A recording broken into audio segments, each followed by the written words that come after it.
tonight, but a good friend of mine told me that I should show up because when I think about it, what Central Hudson does impacts more people than that board meeting. So I apologize if I don't have numbers and facts and other things like that, what I usually like to do.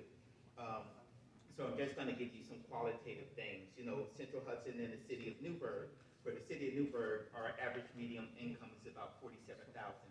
So what that means is a lot of people are rent burdened when they're renting their apartments. The other thing about it is we have the largest historic district here in the city of Newburgh.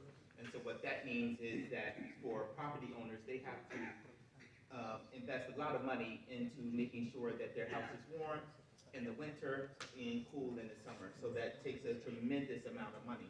They usually have to pass that cost. If they're able to do that, they have to pass that cost on to the renters. For the homeowners, that means that their bill fluctuates throughout the year. So it actually makes it hard for someone to say, oh, my bill should be this or my bill should be that, because with the bills fluctuating. So those things should be taken in mind. The other thing is Central Hudson comes into our city to upgrade their gas lines, and they do a horrible job at paving. And then what happens is city government gets blamed for it, because when people see it, they don't know, oh, this is Central Hudson or this is Precision Pipeline or whoever the contractor is. They just see it as city government. And so they come in and they'll dig up streets that we already paved. So we had to make a resolution that no, you can't dig up streets within a certain amount of years, so that they won't do that. But even now, they're working on Broadway, which was a surprise to us. We didn't know that they were going to go in and work on Broadway until they showed up to work on Broadway. And then when they do the paving, it looks like patchwork quilt. It's not good. It's bumpy and it's everything else. We, the city government, get blamed for that. Mayor Harvey, who's here tonight, we tried to get our street lights, tried to claim our street lights so that we could make them better and more efficient.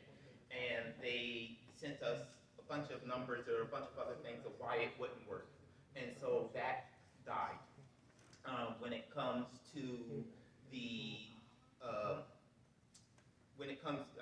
was pushing for legislation, the community choice aggregation legislation that passed, and we should be moving on that. But they still have the lines that if we do get our electric cheaper somewhere, if we do get our gas cheaper somewhere, they still own the lines.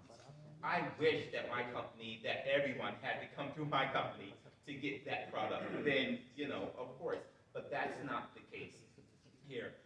There was something else that I was going to mention, but it probably was already mentioned by other people. The bottom line is I am 100% against this rate hike, and I agree with everyone else that we should be looking to reduce the rate.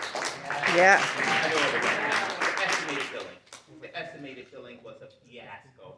We had his, I don't want to speak for Mayor Harvey, but his bill went up 3 times as much all of a sudden. It was between paying this bill and paying his mortgage. Like, just think about that. It's, you know, it's between people paying their bill or paying for food or paying for rent or paying for these other medical needs. Because, so I agree, a few people said it, they really need to fix their billing. They should give us all discounts. There you go. There you go. All right.